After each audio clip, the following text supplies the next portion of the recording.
Mike, why don't you start off by giving us a little bit of, your background on what your company is today? Yeah, sure. So, Escapewire Solutions is a traditional managed service provider, IT services in the industry. Our focus primarily is on small to mid-sized businesses, anywhere from 10 to, say, 100 employees. We're located in Western New York State, Buffalo, New York. We have clients, throughout this region. We have some clients out of this region in the Northeast. And I run the company. I'm one of the partners and the president. Company was started in 2003. I joined it in 2010 via merger. I had another MSP that I had, which is another story we can certainly delve into because it was the genesis of how I got into this industry. I didn't come from this industry, and I certainly didn't come from a garage putting PCs together. I took a different path. Well, neither did I. So that's interesting. We definitely want to dig into that. Yeah, for sure. And then revenue, employee size count, high level. Yeah, we're about 2 million in sales, about 9 employees. Cool. Sounds good. And then you're geographically focused in the New York area. Primarily, yes. Yep. Primarily, yeah. Mm-hmm. Okay. Awesome. Yeah. I would love to dive into your background. How did you get into the MSP industry in the first place? It's not a traditional way, I can tell you that. I mean, I started off, actually, my family, back when growing up, and then, through high school and then college, my family was in the equipment rental industry. We had, a handful of equipment rental stores in Western New York. That was, mostly light industrial, contractor, and homeowner equipment. And so I was in that business and grew up in it, worked it when I was a kid. My dad ran it. My family owned it. And I went to Syracuse University for college. When I got out of Syracuse and graduated, I actually went to work for the Hertz Corporation because I was interested. I wanted to remain in the rental industry, but I wanted some experience as my family to work in the same industry, but for a different company, a bigger company. Well, at the time, Hertz is known as the rental car company, but Hertz at the time also had a huge equipment rental division. They were at the time the largest equipment rental company in the country. And they rented mostly a larger contractor equipment, backhoes, excavators, dump trucks. More of the industrial like that. I went to work for them. Yeah, or large contractor for sure. And so I went to work for them out of school down in New York and New Jersey area. I worked for them for a couple of years and then went back to Buffalo to work for my family. Worked there for 7 or 8 years. And I just got to a point where I was like, I think this is really not what I want to do with the rest of my life. And my sister was in the business at the time. We decided to sell the business. What about the business did you not like or came to that point? Well, you know what? Honestly, it was lifestyle. When you are operating in the part of the market that we were in, we had equipment rental stores. So we get a lot of contractors, homeowners who would come into our stores and rent equipment. They'd rent a Bobcat, they'd rent a sewer cleaner, they'd rent a floor sander, they'd rent, whatever. In order to do that, you had to be open like 7 days a week, I had a young family, just started a young family, and the weekend grind was getting to me, and I wanted to have a bit more control over my lifestyle. My sister was also in the business because we had a event rental business as a kind of a separate subsidiary that she was involved in, and she was feeling the same way. And my dad was like, "Listen, if you guys aren't going to take this over, I think we're better off selling it." So we did, and in the course of running the business those previous 7 years, however, I had computerized that business. This is the early to mid 90s. And I had computerized that business by hiring a high school friend of mine who had a computer services business. And I hired him to network our stores, and we bought software to do inventory control and invoicing and ordering and all that stuff. So I had gotten a taste of that world. And when we were getting ready to sell it, I had to figure out what I was going to do with the rest of my life, at least the next phase of it. Did that process of modernizing that business, did that help you sell the business, or what role did that play in that? In the sale of the business, it wasn't really an issue. Got it. We got all the stores networked, and again, I was looking for what I was going to do next. I looked at a bunch of different things. My one caveat is that I was going to remain in Buffalo, New York. My family was there. I had gotten married. I had a young daughter. My wife had started her career. We loved the area, and I was like, I'm not leaving. You know what I mean? Like, it just wasn't in the cards. So I was really looking for what the next step would be for me in terms of a career. And I was really wanting a career that didn't, as I say, didn't have a roof on it. And I didn't want to go into a traditional business. In other words, I was a little bit entrepreneurial at the time. I was running, my rental stores with my father, and I loved the independence and the ability to run your own show and all those good things. So I went to my friend who I had, hired originally to network our stores. And I approached him and I said, what do you think about the computer and services industry at the time? There was no MSP term at that time. And we chatted a lot about that. And ultimately he offered me a job. And I said to him, I'm traditionally I'm a sales and marketing kind of guy. I wasn't an engineer, certainly. And I said, maybe, sales and marketing, what does it look like in your company? And he said to me, he's like, Mike, this is a technical business. It's got a technical language. He's like, if you're going to come in without any background in it and try to do sales and marketing, it won't be easy. You're going to get crushed. He's like, you could get crushed. Yeah. Because you don't know what you're talking about. You just don't. And he said, if you're interested in an opportunity, I'd give you an opportunity to come in as a systems administrator, as an engineer. And I was like, dude, I don't know anything about that. I mean, I know what you did for me, and I understand it, and I can work a computer and do all that stuff, but I don't know that at all. He's like, well, we train you. You learn the ropes, kind of like how I did it. He kind of picked it up because he was the kid in the garage with a computer. He's always a tinkerer. So, like I said, I was young. I had a young family. My wife was working. I was like, I don't know. It's really kind of interesting. And I am kind of a tinkerer by heart. I love gadgets and things like that. So I decided to take the offer. And it's funny. I tell this story all the time. So he hires me as a systems engineer. I don't really know anything. I walk into, and at that time, he was a partner in a larger, pretty good sized IT company. He had about 30 employees. He had merged his company in and joined them a couple of years previous. And I walk into the engineering room where all the guys are every day. You meet in the room and you got your, all the equipment on the desk, and guys are coming in and out and getting their stuff ready and all that good stuff. And I walk in and introduce myself. I'm like, hey, I'm Mike Beecher here. I'm starting today. And I had met a couple of the guys because I kind of did a ride around with one or two of the guys prior, just kind of figuring out if this was really the right fit for me. And I walked in and they're like, all right, cool. Well, here's we're going to issue a laptop. Why don't you F-disk that, load the OS, Windows 98 at the time. Why don't you load the OS and we'll get started?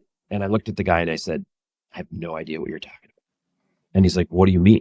I'm like, I don't know. What do you mean F-disk? I have no idea. He's like, who hired you? And I was like, well, McCarthy hired me. And he's like, Jesus, come on. So I survived the first day. I'm like, well, just give me the laptop, show me what F-disk is, and then show me the basics of how to load the operating system, and I'll work on that today.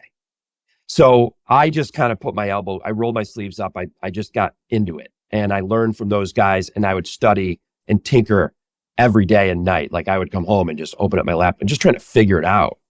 Are you a natural learner, or was that like because of the situation you wanted to? I think I'm a natural learner in that respect. Yeah. I can pick things up, I'm decent at that. So, I worked my way up. I figured out how to do it. I was doing engineering work. I was learning the business, Windows 98, Windows Server NT4, all this craziness. It was really just when the internet was starting to get connected, and we'd have these servers we'd have a server and we'd stick a couple modems in it.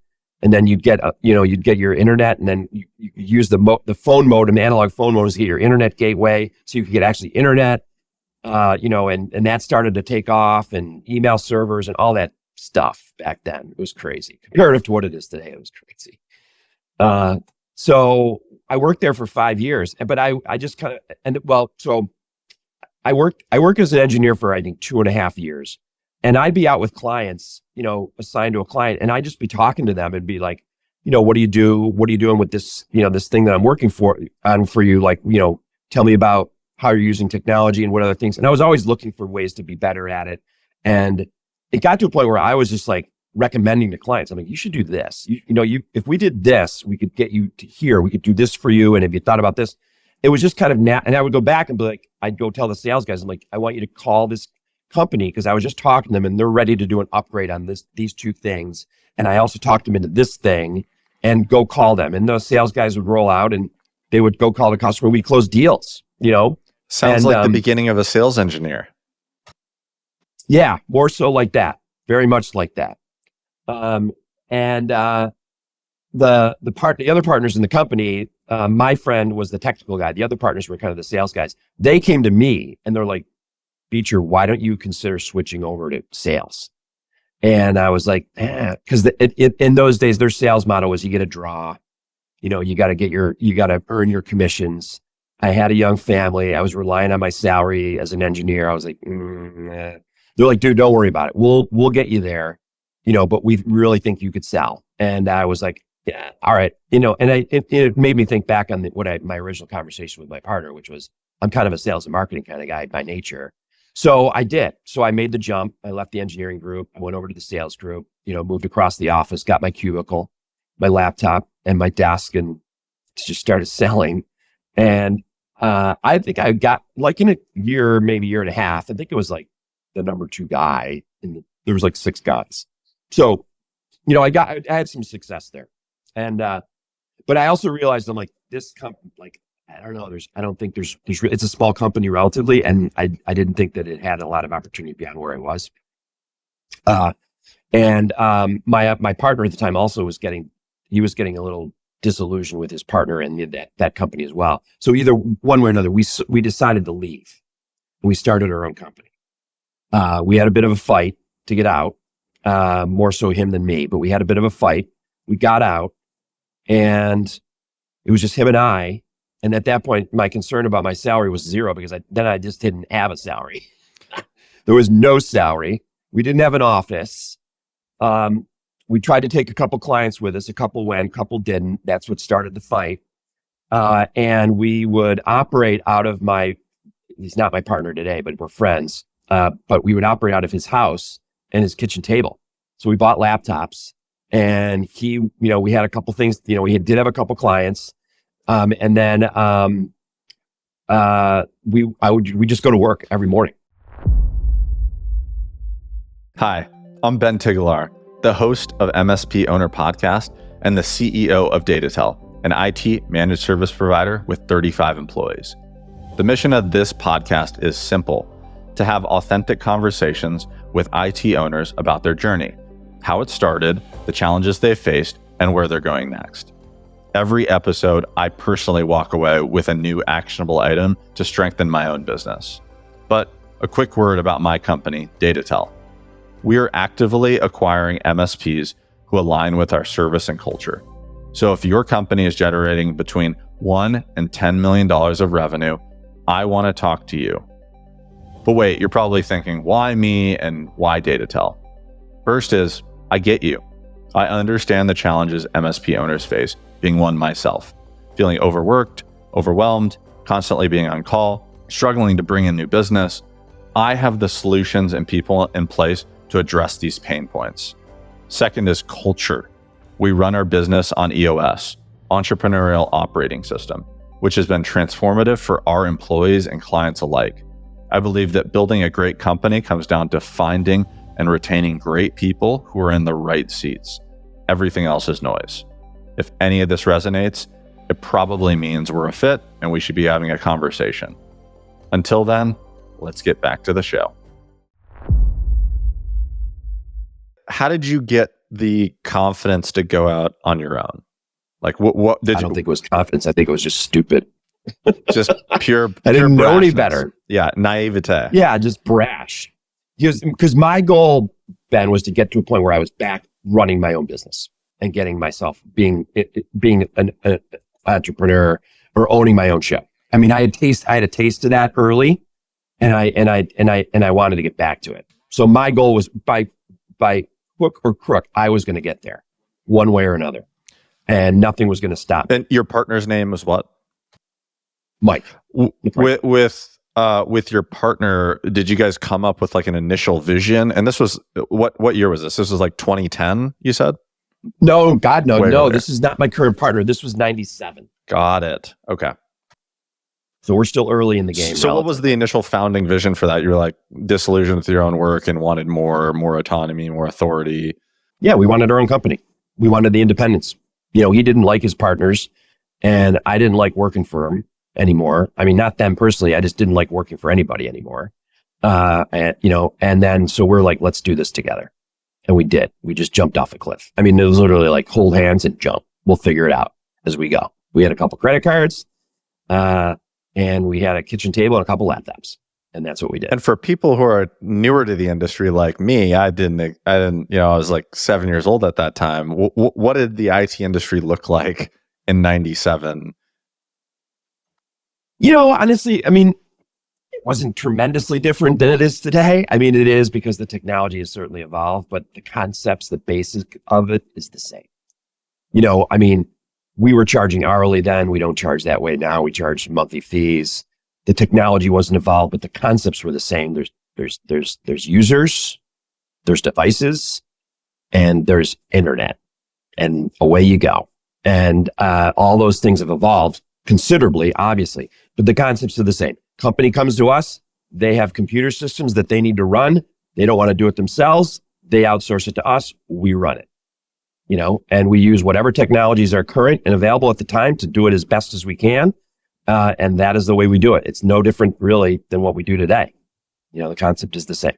Everything else has changed. The concept is the same. Yeah, it seems pretty consistent. And how is your initial company different than what ultimately Escapewire developed into, and how did that transition happen? We went off on our own. It was like the early 2000s. And we ran that company. We started around the kitchen table. We finally got ourselves, we got some extra clients. We got a really big boost because we would go out. What we would do is we would just go out and network. And, you know, back in those days, you know, you'd go out in bars, you meet people in bars all the time. We had this, one of their favorite bars, and we'd meet, you know, other business people are always in there and people having drinks. And we had a network of people. We grew up in the city. So we were looking for clients and keeping our contacts going. And at the time, someone said, hey, we were in a bar, and someone said, hey, you know, you guys should meet this guy, Larry Quinn. And Larry Quinn at the time was a very successful businessman in this area, but he'd also become the managing partner and part owner of the Buffalo Sabres NHL team. And he was at the bar, and we got introduced to him, sparked a conversation with him. He's like, what do you guys do? And we're like, oh, we just started our own IT company. He's like, no kidding. He's like, you guys know him at the Sabres now. We're like, yeah, we know that. Yeah. He's like, listen, we need some help down there. He's like, we got a customer service and ticket operation that's a mess. He's like, our IT stuff is a mess. You guys think you can help us? And we're like, sure. And we had got this CRM system that I found that was made by a company called ACPAC, which is now called Sage, which is a huge software company. But they had a CRM platform, and we pitched the Sabres. Like we got them into down at the arena. We got them into a room, and we pitched having us do their CRM system for it, and they hired us. And then along the way, they also hired us to run their network. We were running their network. This is way back, right? Like nothing like it is today. They didn't really have much technology back then. And so we did their CRM system for a number of years, ran their network for a number of years. And we went through all that. And then we did an acquisition, again, like this, like, sure, we'll do it. We didn't know much about it. It got kind of dropped in our lap. They're like, dude, you should buy this company. Like the guy who was running it, we knew it was a part of a bigger telco. It was like this small web hosting company, but that bigger telco, it was just like a little gnat to them, and they didn't want to deal with it anymore. So they were just going to they were going to close it. But then they were like, well, if we could sell it, we basically sold it to them they sold it to us for like nothing. Like they're just take it off. Wow, that's awesome. It was crazy. Yeah, it was just bizarre. So what we didn't realize is it had all these problems under the hood. like we had all these websites we were developing and hosting, but the hosting platform was a disaster. It was all this old technology. It would have cost us god awful amounts of money to upgrade. We had gone from we were at that point, we were like 4 and 5 employees to like 20, like literally overnight. Like we didn't really know what we were doing. I mean, it was crazy. And it started to go sideways on us. Ultimately my partner, and then at that point we had a third partner, we decided we're going to split it. Why did it go sideways? What caused that? The business itself had issues with the investment needed to keep the platforms running. So we were having technology problems, and there were too many employees, not enough people we didn't even know what they were doing, and like it was sucking cash big time. And what we didn't really realize is that the parent company was really underwriting this company, and it really wasn't solid enough to stand on its own. But we didn't know anything at the time. We didn't know. We just you just jumped in. You probably didn't like the property, didn't do the proper diligence that you probably would have done. Wow. Absolutely not. It was crazy. So how did you get out of it, or how did you? So what we did was, our accountant at the time knew we were having a problem, and he was a really network guy, and he came to us and said, listen, I got these 2 guys, they just sold a company and they've got cash, a lot of it, and they're looking to get into other businesses. And I think they could help you. It would be an opportunity for them. And do you want us to introduce them to us? Well, we said, yeah, for sure. Because we got to do something here or we're going to get killed. These guys came in and they loved the business. My partner at the time, the original partner that I started with, he had a good relationship with them. And the part of the business that they liked was this web development business that my partner really loved. I was never part of it. That wasn't really my gig. I was always doing networking and service and stuff like that. I stayed true to that throughout the whole period. So these guys did a deal. They basically bought us. They bought us out per se. It really just, we went out even for the most part. But I got out, and my partner and I said, it's not going to work the way we thought it would. He's like, I will stay with them because this is the business that I'm interested in. I said, well, I don't want to do that. I will take the IT services portion of it, and I'll restart my own gig. So I did. So we split it up, and he stayed with them. I went off on my own solo, and I took I think I had 3 people at the time. And I had a friend who's now my partner today, who had started Escapewire a year before we had started our company. And I knew him really well because his company was part of a larger family company that they had started this Escapewire division. They're a hotel management company, and they had started Escapewire because they own these hotels. And back then in those days, the brands like Hilton and Hampton and whatever's, they were starting to mandate their franchisees, of which they were, put in all this new technology. Like, whoa, we can have guest internet, and we need some digital signage, and we've got these TV distribution systems now. We can put like cable TV in these rooms and all this crazy stuff. But the company that I originally worked for, that company was a client of ours. So I got to know the family and my current partner. So I called him because I was looking for office space. And he said, well, come on in and shoehorn your way into our offices. So this is like, by now it's 97, 8. And I did. I moved a couple guys over. And we operated out of their offices for a couple of years. And then through 99, we're like, maybe we're better off just kind of merging these companies together. And that's what we did. We merged the companies together in 2010. And that's the company that it is today. Wow. And so I guess in 2010, it sounded like there's more of a focus on hotels, right? Or that was a big chunk of the client base, or no? It was for him. Got it. That portion of the business had a lot of the hotel. Yeah. Got it. And they were doing a lot of project work. I was trying to build a services business, and then at that point we kind of came into the understanding of what we could do with managed services, and going out and instead of billing the hourly rate and chasing the hourly rates, which is impossible, I started building this model about how to do this on a monthly basis. And I build packages together and I'd sell them. And I'd go out to customers. And I'm like, listen, you don't like the hourly rates because it drives you crazy. I don't like it trying to track and administer hourly rate work. What if I gave you a flat fee and I'll manage it all for you? And we don't have to worry about hourly bills and things like that. And I got clients to say yes. And that's how we did it.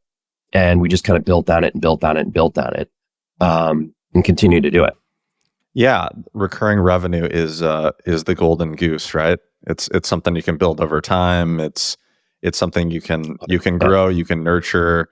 It's the end all be all in our industry now. I mean, that's very common. But it seems like you were a quick mover in transitioning to that model. I mean, there's still folks I got in. Yeah, as soon as I could. Taken years, and they're just starting to get into it, right?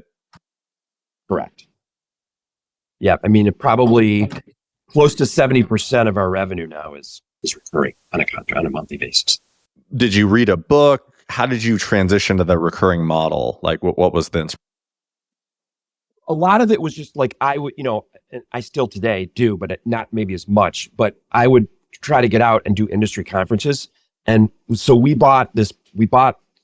knew we needed to automate a bunch of stuff.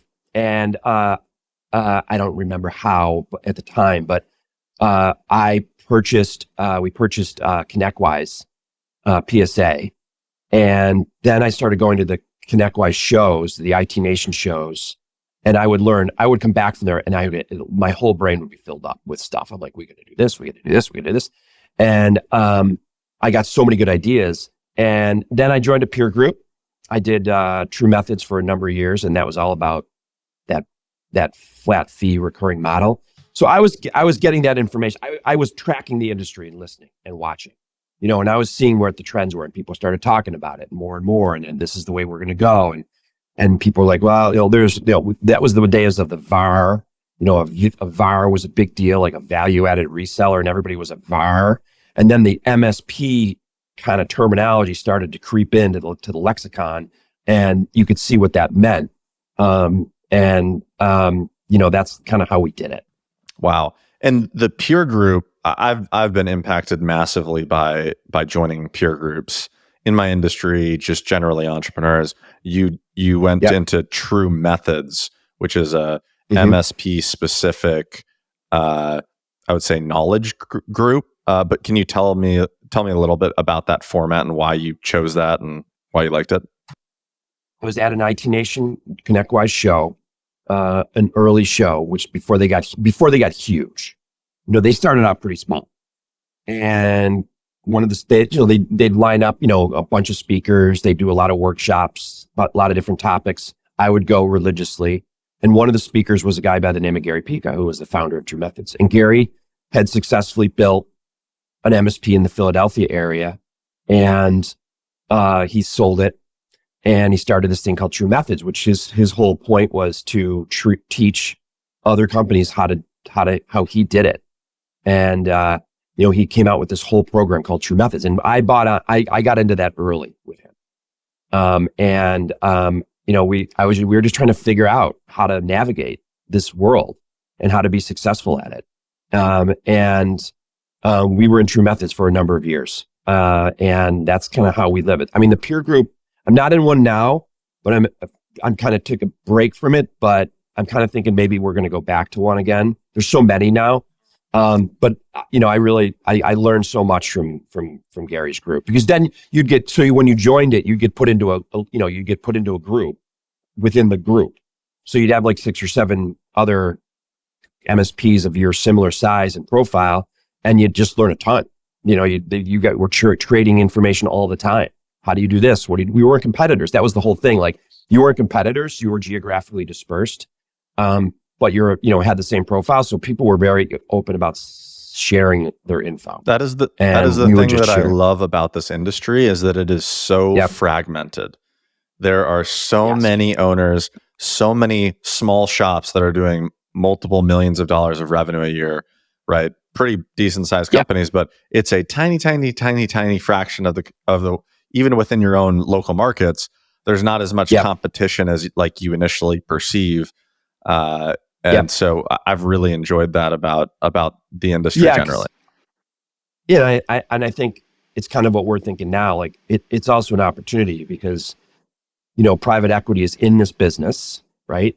They're actively acquiring companies, but there's so many of them. And there's a level where the private equity guys don't really care, like it's too small. But within that group, there's opportunities too, right? That you could do some deals where someone would be like, not big enough to be attractive to private equity, but I still want to, I want to sell this business, or whatever, or merge it or whatever. So I think there's a ton of opportunity in there. I don't know if there's so many in this, and it would be hard to completely consolidate this entire industry. You know what I mean? It's not like, I don't know, not to mention just the size of the industry is so big, and there's so many buyers, there's so many sellers too, and every seller wants something different. I talked to a ton of owners, and a lot of them hate private equity. They hate the idea of selling to someone who doesn't actually own the company, because guess what? Yeah. Like, you have no idea what that means. And for people who care about relationships and people, sometimes it's a bridge too far, some not. So it's a really interesting time and market going on here. It's very interesting because I think about that all the time, Ben, because, I was like, where we are with our company is like, we've got to figure out what our next steps are. What are we going to end up looking like? Or where do we want to go from here? We're good at what we do, but we're relatively small per se, but we're not too small, but we're small. Right. And, I'm like, okay, maybe we look to start with a merger. Maybe that will give us some resources and some size to move off. Do we look for, a company that's half our size that we could acquire and do it successfully? And I was thinking the same thing. Like there's a lot of guys out there who, like I said earlier, like they don't want to sell to a private equity thing because they know what's going to happen to their employees and to their customers. But they would, they've been in the industry a long time and they want to keep that going, keep their business going, and could afford an opportunity for people like maybe you and I, of like mind, where, we're like, we could grow this business, by doing that and just and acquire on and build a bigger entity that way. And then, who knows at that point, maybe you just run it for a long time. Maybe you sell it. Who knows? Yeah, there's also another aspect too of the people who are typically running these companies that are anywhere from $500,000 of revenue up to probably 3 or 4 million, like up to 3 million. A lot of the founders and the people who are running those businesses are engineers by nature. They don't think and run businesses. No. They're running their baby that started out as something that was one and then multiplied, and they found themselves in a business owner role and position, and they still are running their business as an engineer. And so I see that 100%. Time and time again.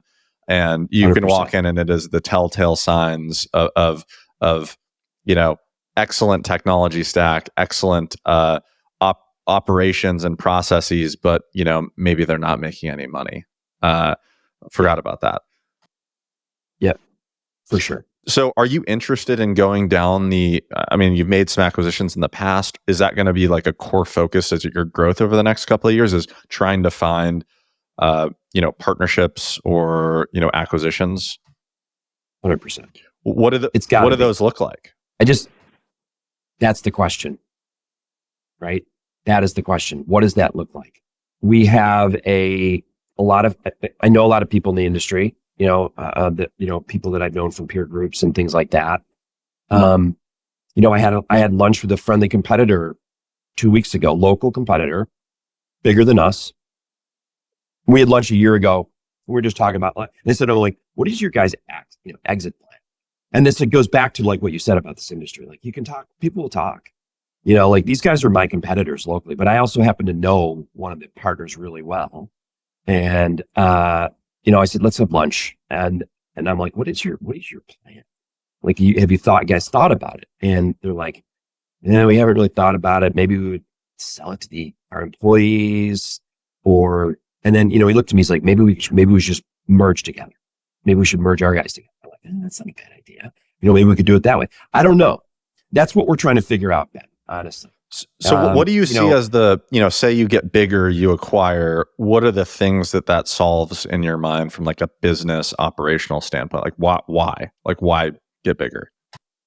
Well, it's a good question. I think I was talking to my partner about it the other day, and we're middle-aged guys, right? We're not young, but we're not old. We're not old, but we're not young. You know what I mean? Like we're still active, and have a lot of energy left. Don't feel like we're anywhere near the end of this road. Kind of feel like we're still in the middle of it. But on the other side, we're got to be realistic about how where you are in your life. And I said to my partner the other day, I'm like, let's say we found another MSP our size that we wanted to buy. I said, we're going to do the traditional SBA financing, that everybody knows about. I said, you ready to put your house on the line? Are you ready to sign personal guarantees for all that? And, we don't blanch from it, but you got to be realistic about it. Where are you in your life? Are you ready to do that? All those things go into that equation. And one of the things that was of interest in a merger type of situation to me is you could get bigger faster. You could spread the risk and the liability out, right? So you could say, okay, you could merge the companies together. You immediately get the size that you need. You have more resources, theoretically. You've got more time in some respects that you can devote to specifics. Like if you have a couple extra partners, you can specialize a little bit, as opposed to today where I kind of still wear a couple different hats on a regular daily basis. And then if you did decide to do something like, okay, now you have an acquisition target and your balance sheet's a little bit bigger, your P&L's a little bit bigger. And if you decided that, you were going to have to go into some debt to finance it, you just can spread the risk out. So there's all those kind of things that play into my mind as I think about that. Yeah, those are all reasons that I think about too. Because as I'm growing my own business, I'm thinking about, okay, when I acquired DataTel last year, we're at $6 million of revenue, right? And I'm seeing, okay, these are the gaps, these are the things that we need to do. This is where the market's going. And then, when I was looking for acquisitions, I was looking to find one, expanding technical capability, right? Yep. 2, customer base. And those are kind of the 2 key things that drove me, because I want to have more capabilities, more offering. I want a 24/7 internally staffed knock. Like I don't want to outsource that. Like that would be awesome. Yep. My customer, Yep. So just like expanding on that capability set in the same way that, we talk 100%. About recurring revenue. It's like, oh, we got a base. Like let's build up that base further, because it just means there's more opportunities and less risk too. Yep. Exactly. So it sounds like you're doing some digging locally to find partnerships or acquisitions. Have you thought about a more national approach? Like, would you buy someone outside of your geography? 100%. 100%. So how are you going to go about making that a reality? Do you have a plan in mind? Are you doing outreach? Like, what does that look like? And we haven't gotten to that point yet. Gotcha. But we've been talking about that. Because I'll tell you what, the pandemic, the lockdowns told us a lot of things about this company. It changed Escapewire, like it's significantly. When we were in the we're a relatively small MSP, in an office, at least at the time, and when we saw what was coming, when everybody was going insane in March of 2020, people were like, this virus, what's going on? People are dying. The states are telling businesses to close up and get out of their offices. And here's a business like us. We're in an office. We got our people together. We're all in a relatively tight space, confine. We're certainly sharing the same air. How is that going to impact us? And our business is servicing other businesses who are also, it looks like, going to be shutting down their offices and going remote. What are we going to do here? And I was like, dude, if we all get sick, like we can't service these customers. What are they going to do? I mean, we've got dozens of customers out there that are all calling us and saying, what are you guys thinking about this, and we're like, we're concerned. And they're like, well, we're thinking about saying everybody to go home for next week and work from home. And by the way, half those people have never worked from home. They don't know where their internet. They don't probably have have laptops. desktops. They have exactly. They have desktops. They have laptops. I've got to get these people online. It was like, we were like, holy shit. So the Friday before the lockdown, when New York State was like, get out, everybody's shutting down, I turned to my partner and I said, we need to get ahead of this right now, because we're going to get, what are we going to do? So we decided before the lockdowns were announced, I could see it coming. That Friday, I told everybody, I'm like, hey, on Monday, we're going to go remote. And a lot of our business, probably at the time, maybe we had built it up to a point where 70% of our service delivery was remote. Anyways, we had remote control of every device, and most of our guys we weren't going out on the road very much. We would, when we needed to, install equipment, things like that. But a lot of our daily service was remote. So we were very fortunate in that respect. Our business had evolved to a point where we weren't relying on that. So I said to everybody, I'm like, Monday morning, we're going remote and we're going to see how it goes. We'll test it for a day. Worst comes to worst, if it doesn't work, we can go back to the office and we'll come up with a plan B. Plan A is on Monday morning. And then I said to them, everybody download and get logged into Teams, because we're going to use Teams to do it. Because Teams was just like, nobody really knew a little bit about it. Like Zoom was the thing. And I was Teams like, we're already a Microsoft. Teams was pretty crappy back then, right? It was, yeah. But it was what we needed. We needed video, we needed chat, and we needed to be able to keep this company together, not being in the same office the way we had operated for years and years and years. So I said 8:30 Monday morning, everybody log into Teams, get your laptops set up, and we have our PSA is cloud-based anyways. Get that organized, and let's treat this as if we're in the office, but we're not in the office. So at 8:30 a.m., we all logged on that Monday morning. We had a group meeting. We looked at the service boards, and we just said, let's operate as if we're in the office. If you need me, instead of walking down the hall to me, just send me a note on Teams or buzz me and we'll talk. And we operated that day. And I said, at the end of the day, 4:30, let's do an end of day call and see how it goes. So we all got back on it at 4:30 on that Monday. And we're like, all right, well, how did it go? We're like, well, what's the service board looks like? All the tickets are set. We're good. We got some tickets that are carrying over for tomorrow, but we did it. I'm like, all right, let's do it again. Let's just stay remote. Let's do it again and see what happens. And then like that Wednesday, the state said, everybody closing their offices, get out. We were prepared. And we've never gone back. We never went back. I mean, we literally, how long we were locked down for? Months. And we just operated the company on Teams.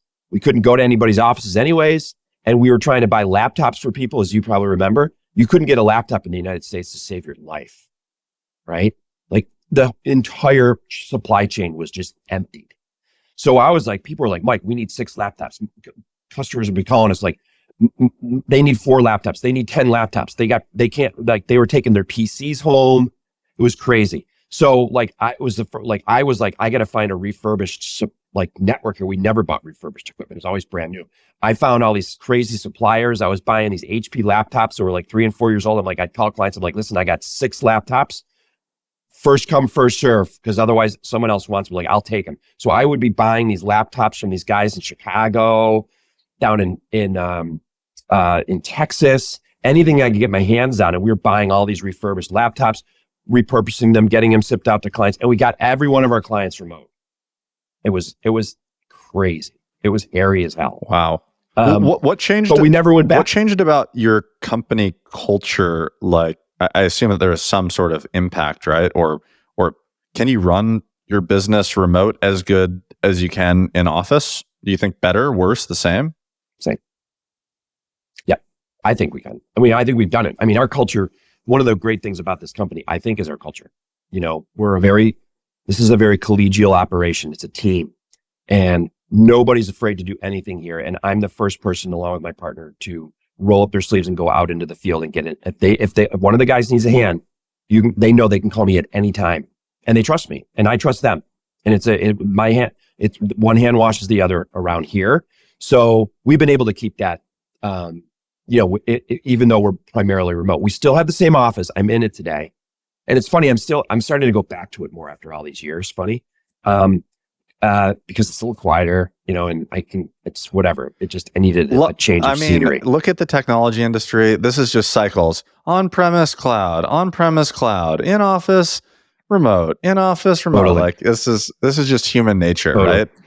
Totally. 100%. 100%.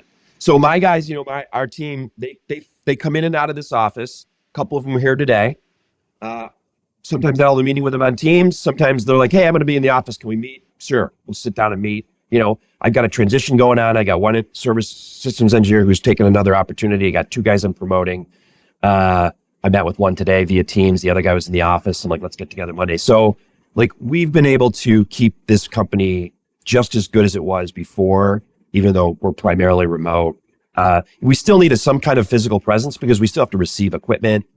We've got to bench equipment. We got to prepare it, but everything else is in the cloud. There's nothing really here in this office anymore. Like we've gotten all the servers out.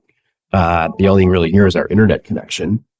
So, in that respect, we're good, and we'll figure out, where we go from here. I don't feel like we need to be in a physical office. So that goes back to your original point about, would you look for acquisitions outside of my geographic area? So what I learned from that, Ben, was I said to my partner, I said, you know what I've learned? We don't need a physical office space to have a really good company that's got great culture. So we could have a group in Peoria, Illinois, for all we care. Who the hell cares? We just use Teams to do it, and there would be some things that you'd have to figure out to kind of, obviously, the fact that you can't, the guys in Peoria are not coming into my office and I'm not running down to Peoria. We get that. But what we also learned was, which is really the bigger hurdle to me, I said, we can service any client anywhere. It doesn't matter where they are. Sorry, my phone's going. We could service any client anywhere we want. It doesn't matter anymore. Everything can be done remotely. It also started a request to continue to get equipment out of our client premises. In 2020, we probably had a couple hundred servers that we were managing for clients. They were on-prem. And I was like, get rid of them. We got to get them out of there, because if we truly want to say that we can manage a company anywhere they are, we don't really care. The one thing that you still are beholden to is hardware issues with that stupid server. Yep. So we started to do stuff in Azure. We start building servers in Azure. We're trying to figure that out in Azure and Amazon. And it's such a pain in the ass. And the support sucks. And I'm like, if I've got critical servers for clients, even if it's just a domain controller, and it's up in Azure, okay, it'll work. But if something goes wrong with it, I know we've been doing it for years. Microsoft support it takes time and it's slow.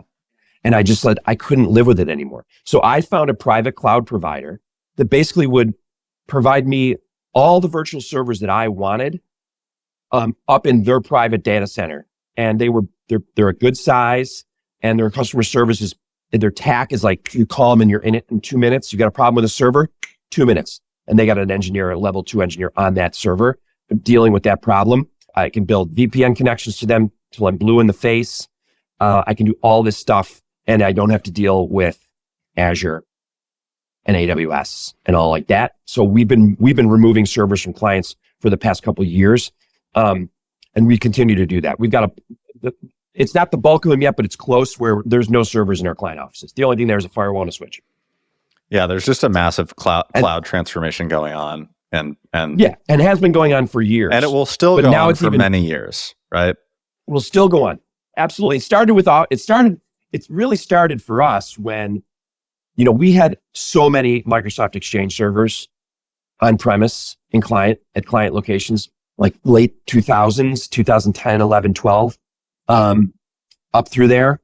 And honestly, it was the most horrific on-premise system to have, because if you had any problem, email goes down.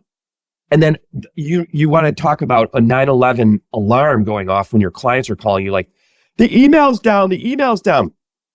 It terrified me. I lost sleep.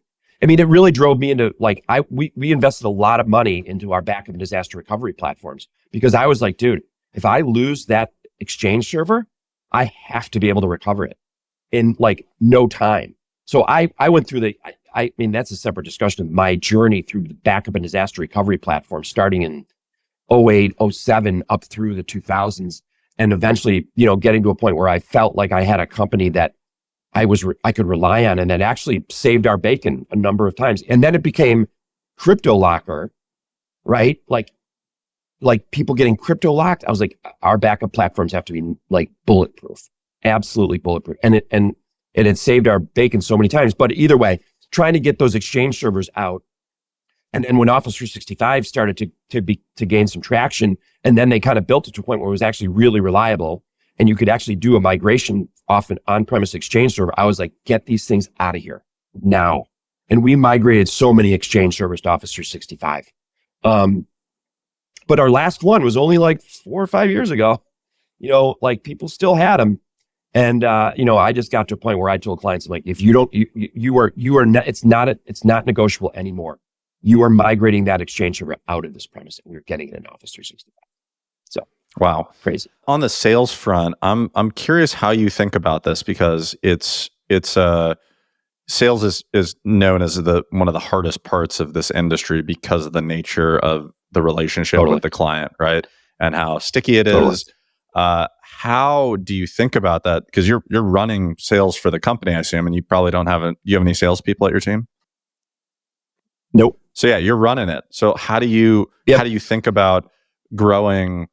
What are the best tactics that you've seen work for you guys, long term to grow? It's the constant challenge in this business, Ben. And we've tried everything. We've had inside sales guys, we've had telemarketers in-house, we've used third parties, we've used, a whole host of things. None of it is really like, what were the top two out of all the ones that you tried? Methods. Well, the true method, which was get an inside sales guy and have him pound the phone, that was decent, but not foolproof. I think really what we found was, and this is like part of our next evolution is that we got a little bit better, but not great.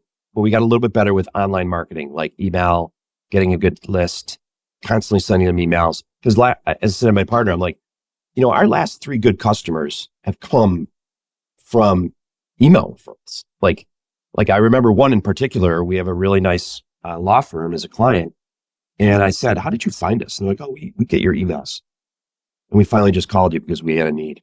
You got a recurring newsletter, or what exactly do you mean? Or you mean outbound? You're touching outbound newsletters, some social media marketing. Got it. Some email marketing, and we're actually going to we're tearing it down and building it back up. That's kind of we're getting there, because we had an in-house resource that was doing that for us who left to pursue another opportunity. And I'm like, well, we got to keep that going. To my partner, I'm like, we got to keep that going. So I'm really actually looking about rebuilding that because I think we've been have had some success with it. But the inside sales piece is the bane of existence in this industry for so many people. Some guys do it good. Other guys struggle with it. We're kind of somewhere in the middle, maybe more to the bad. I don't know. I feel like we've done a good job with it. And we've got to figure it out. I guess when you're going to clients, what's the differentiator, right? Like that's where I see this, because there's so many providers, there's so many options out there. That's the thing that I'm personally seeing in a lot of this is like the go-to-market, and clients kind of can't tell the difference between everything, right? Like all of the different options on their plate. I think it's partly, I always say, and this is not, I'm not being arrogant or bragging. I'm like, if you get me in front of a good prospect and they have a need and they want to make a change, I will close them. And I think we're good at it because we're exceptionally honest of the way we operate. We run a very ethical business with a high level of trust between our clients. And I'm not afraid to tell people that when I first meet them as a prospect. And I tell them up front, I'm like, this is the way we do business. And when you have a problem and you're scrambling to fix a problem, I want you to know that you can call me at any time and I will take care of you. I will never leave you. I will always take care of you, and we will do it in an honest and ethical way. And you can trust us to run the IT for this business. And then I always have a good plan as to how I'm going to do it, and a good presentation of it. And I often rely on, I will constantly run, like, let me look at let me look at your current costs. I take it from the VCIO perspective. Like I tell people, you're hiring a partial CTO VCIO. That's how I think about you. And I'm going to act in your best interest. And when I go out and I look at this for you. So first off, let me start. What are you guys doing now? How is it working? What's your costs? And let me see if I can come back with a better solution and a better way of doing that for you. And I tell them, I'm like, if my way is better, great. And you want to work with us? Great. If you've got a better way to do it and you don't want to work with us, that's fine too. I have no problem with that. But I think I'll be able to give you a really good solution utilizing the technology that we have, the service that we provide. And I tell people, I'm like, clients who come to us do not leave. I've had clients for 10, 15 years and they do not leave. And they do not leave because they trust us. We do a really good job for them and our service delivery is top notch. And we pay quite close attention to our service boards, our response times. And I always tell them at the end of the day, every single one of my clients has my cell phone number and they can call me. And that may not be easy to scale, Ben, but you can push that down.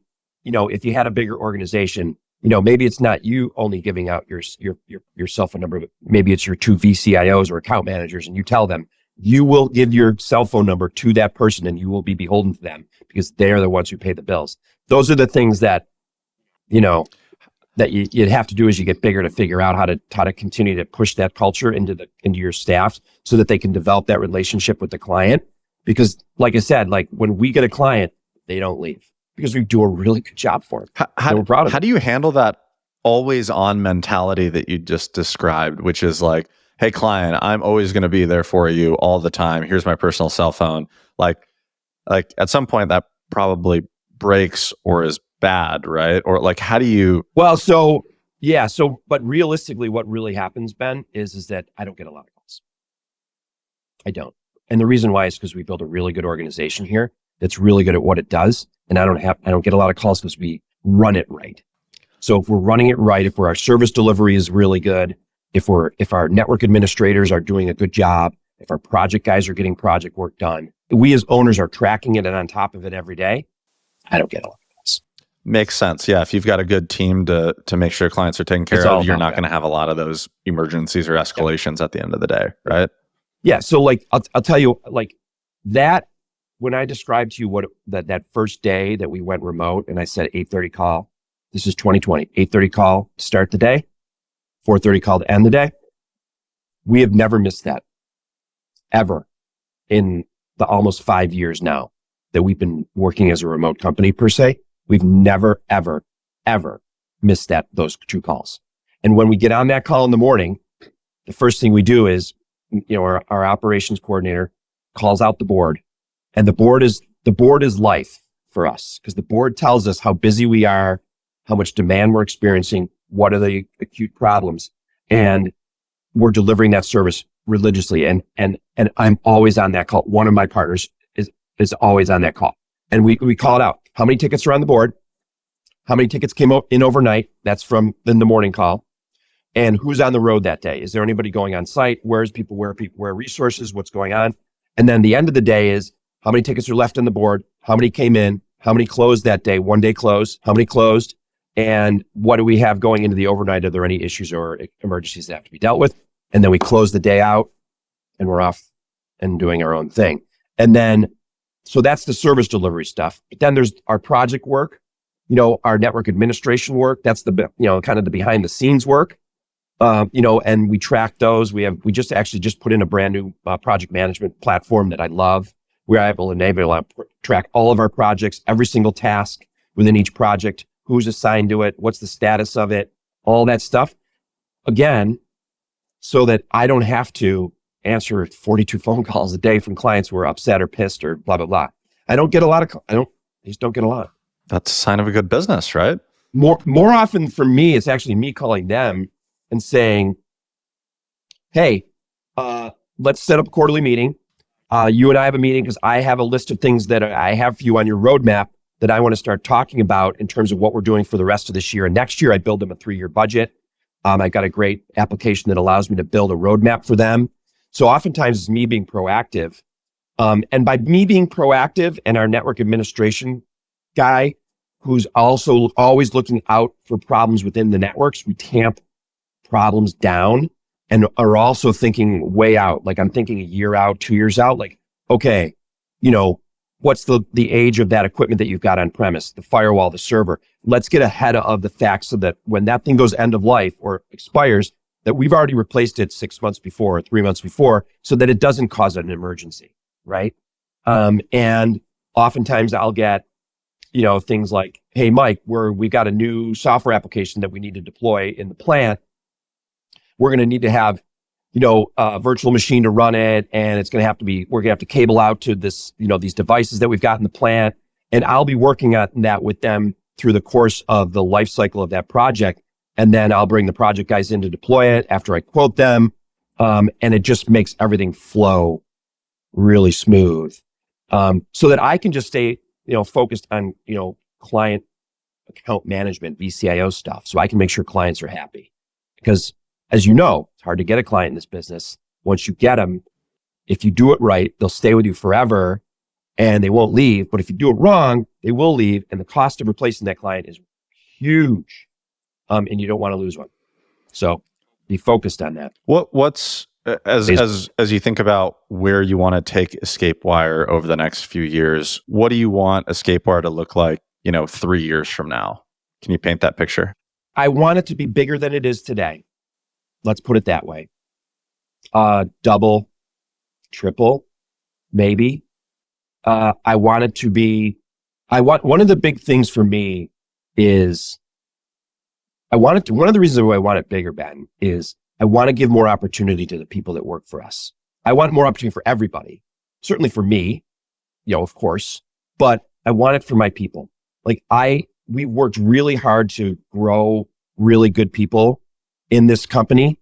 And I want them to have an ever expanding opportunity to make more money, learn more things, grow more things, because that's the other part of this business is good people are not easy to find, right? And for instance, right now, so we had an engineer come to us. He had started. So our philosophy is we do not hire into upper level positions. We hire level ones and then we grow them up. Okay. Because when you hire into those upper level positions, you got to pay them more money generally. And they come with a whole host of bad habits, different theories and all those things. And we tried it before and it was never smooth and it disrupted service. It was difficult to systemize the way you deliver because they always wanted to do it something differently. So we said, you know what, enough of that. So we started hiring level ones and we figured we'll grow them up. We'll find a smart young guy or girl. We'll grow them up. So it's happened multiple times. We have a young person come up, hire them on the level 1 desk. They get promoted to level 2. They maybe get promoted to level 3. And at that point, I'm like, okay, what am I going to do here? Because I'm reaching a point where I'm that person now. Now, some people might get there and be like, I love this. This is where I want to be. This is my career. I want to do it. And I'm happy where I'm at. Perfect. But you might also get people that are like, I want to go to the next level. So we had one of our engineers came to us, started out in level 1, rose to level 2, rose to level 3, became our primary project engineer, came to us 2 years ago and said, for personal reasons, I have to move to South Carolina. My family's, my wife's in-laws are older, and there's no other family there. And we've made a decision as a family that we're going to move to South Carolina. So I was like, damn it, I'm going to lose this guy. Really talented. And he came to me and said, I don't want to leave. I don't want to leave EscapeWire. I love it here. I love the work. I love working for you guys. Would you consider allowing me to go remote, fully remote? Now, we were already remote, but this would literally make him remote. We could call him and say, hey, I need you to leave your house. I need you to go, over here and take care of something. Well, so we were like, all right, well, listen, what do we have to lose here? We have nothing to lose. He's already primarily remote. We don't want to lose the guy because we really like him. So he moved to South Carolina and went remote. And it worked great for 2 years until he got recruited out by a bigger company because he's in a bigger market, right? And he came to us and said, I got to leave. I don't want to leave. I hate leaving. but it's an opportunity I can't let go. I don't want to be in that position anymore. I don't want to lose people like that. I want to be in a position where I'm like, the world's your oyster, bro. You could go and do whatever you want. You want to take over this part of the business and run it and make more money and do it? Let's go. But right now we're not at that point. And that's the goal, really. It's not because I want to be a $10 million MSP or a 12. That's not what the driver is. The driver is provide as much opportunity for people so that you retain good people, they don't leave. And then you can really build a business. Because if you don't have those people, you can't grow the business because you can't deliver it. You can't deliver. We're a service business, right? Requires I tell people all the time, Ben, I tell people all the time. I tell my staff all the time, we are not in the IT business. We are in a service business that happens to deliver IT services.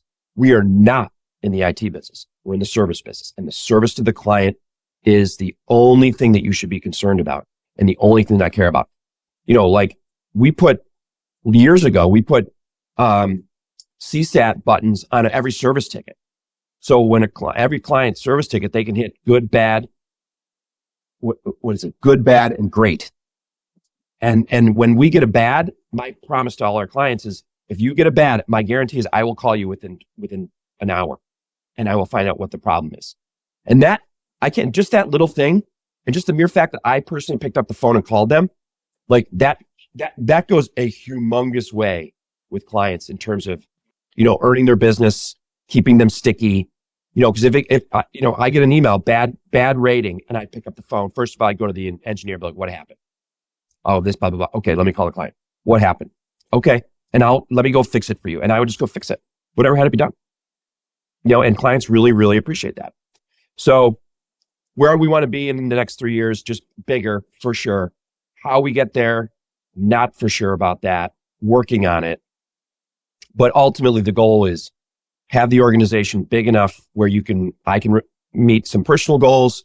My staff can they can build a career here and they can stay here for a long, long time. And I can continue to challenge them, allow them to make more money, all those good things. That to me is key. That seems like some pretty incredible goals that I hope you accomplish and figure out the path. I mean, it's life, right? We don't exactly know what direction we need to go, but we kind of know where we want to end up. So let's make it happen. Absolutely. It's cool. Well, thanks for joining me today and really appreciate it. It's been awesome. Thanks again, Mike. Good. Yeah, you're welcome, Ben.